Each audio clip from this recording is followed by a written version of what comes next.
ایران میں گھس گیا، شام میں گھس گیا، لبنان میں گھس گیا، ہر جگہ مار مار مار اور لوگوں کا قتل۔ میرے عزیزو یہ تو عام لوگوں کا قتل ہے، اور قرآن یہ کہتا ہے یہ وہ قوم ہے جو اللہ کے نبیوں کو قتل کرتی تھی، اور تاریخ میں ہے تقریباً 10,000 نبیوں کو انہوں نے قتل کیا ہے، 10,000 نبیوں کو انہوں نے قتل کیا ہے صرف اپنی۔ میں آپ کو ایک بات عرض کیے دیتا ہوں، قرآن پاک نے جو فرمایا وہ حق ہے، 100% حق ہے۔ اللہ نے فرمایا، میں نے خطبے کے بعد جو آیت پڑھی وَضُرِبَتْ عَلَيْهِمُ الذِّلَّةُ وَالْمَسْكَنَةُ، اللہ فرماتا ہے ان پر ذلت اور غربت لکھ دی گئی، کس پر؟ یہودیوں کے متعلق۔ وَبَاءُوا بِغَضَبٍ مِّنَ اللَّهِ، اور اللہ کے غضب میں رہیں گے وہ ہمیشہ۔ آپ سورہ فاتحہ میں پڑھتے ہیں نا غیر المغضوب علیہم ولا الضالین، مغضوب کا مطلب کیا ہے؟ جن پر اللہ کا غضب ہوا، اور وہ یہود قوم ہے۔ قرآن پاک کی میں آپ کو بات بتا رہا ہوں، اور اللہ تعالیٰ فرماتا ہے وجہ کیا ہے؟ ذالک بانہم کانوا یکفرون بآیات اللہ، وہ اس لیے کہ اللہ کی نشانیوں کو ٹھکراتے، ویقتلون النبیین بغیر حق، اور اللہ کے نبیوں کو ناحق قتل کرتے ہیں۔ اب دنیا کو یہ افسوس ہو رہا ہوگا، جیسے میں نے ابھی بتایا 50,000 لوگوں کا قتل وہاں کر دیا، ایران میں گھس گیا، شام میں گھس گیا، لبنان میں گھس گیا، ہر جگہ مار مار مار اور لوگوں کا قتل۔ میرے عزیزو یہ تو عام لوگوں کا قتل ہے، اور قرآن یہ کہتا ہے یہ وہ قوم ہے جو اللہ کے نبیوں کو قتل کرتی تھی، اور تاریخ میں ہے تقریباً 10,000 نبیوں کو انہوں نے قتل کیا ہے، 10,000 نبیوں کو انہوں نے قتل کیا ہے صرف اپنی من مانی بات نہ پائے جانے کی وجہ سے۔ حضرت زکریہ علیہ السلام کی بات معلوم ہے، یہ تو بیت المقدس کے متولی تھے، زکریہ علیہ السلام بیت المقدس کے امام تھے، جن کا ذکر ہے قرآن پاک میں۔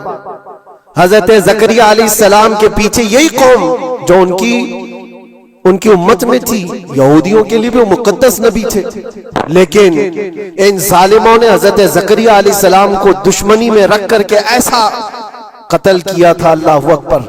زکریہ علیہ السلام ان سے بھاگ کر کے نکلے تھے، اور ایک درخت کو جا کر کہا اے درخت کھل جا، میں تجھ میں آتا ہوں۔ درخت کھل گیا، حضرت زکریہ علیہ السلام اس میں اندر چلے گئے، درخت پھر بند ہوا، تاریخ میں موجود ہے۔ ابلیس لعین نے، شیطان مردود نے یہودیوں کو راستہ بھی بتایا اور درخت بھی بتایا کہ اس کے اندر زکریہ چھپے ہوئے، اس کے اندر زکریہ ہے۔ یہودیوں نے تیز آری لے کر کے درخت کو اوپر سے کاٹنا شروع کیا کہ درخت کے 2 ٹکڑے ہوں گے تو زکریہ علیہ السلام تک بھی پہنچ جائیں گے۔ انہوں نے آری سے کاٹتے کاٹتے کاٹتے ان کے سر تک پہنچا دیا، اور جب حضرت زکریہ علیہ السلام کو اپنے سر کے اوپر سے کٹنے کی آواز آنے لگی تو اب سوچا کہ اب یہ آری سے پورا کٹ جائے گا۔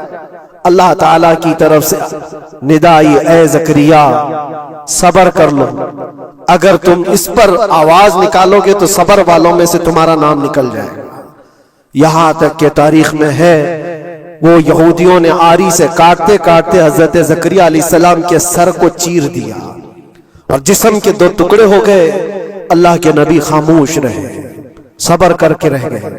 ان کے بیٹے یحییٰ علیہ السلام نے یہودیوں کے ایک گورنر یا بادشاہ کو یہ کہا تھا کہ ایک نکاح میں 2 بہنوں کو رکھنا جائز نہیں۔ اس نے 2 بہنیں ایک ساتھ اپنی زوجیت میں رکھا تھا۔ صرف اتنی بات پر حضرت یحییٰ علیہ السلام صرف 33 سال کے جوان تھے۔ اس یہودی ظالم نے یحییٰ علیہ السلام کے سر کو کاٹ کر کے برتن میں لا کر ناشتے میں رکھا تھا۔ اللہ کے نبی کی بات کر رہا ہوں، اللہ کے نبی کے سر کو کاٹ کر تشت پہ رکھا تھا، لیکن تاریخ کی سچائیاں بتاتی ہیں کہ وہ کٹے ہوئے سر سے یحییٰ علیہ السلام بولتے تھے، اے ظالم اب بھی میں کہتا ہوں ایک نکاح میں 2 بہنوں کو رکھنا حرام ہے، حرام ہے۔ یہ اللہ کے نبیوں کی زندگی میں بتا رہا ہوں جن کے ساتھ انہوں نے کیا۔ عیسیٰ علیہ السلام، یہ پاگل عیسائی جو آج ان کی کپڑوں میں جا کر بیٹھے ہوئے ہوتے ہیں، جبکہ زندگی بھر یہ لڑتے رہے ہیں۔ قرآن بھی کہتا ہے وقالت اليهود ليست النصارى على شيء وقالت النصارى ليست اليهود على شيء،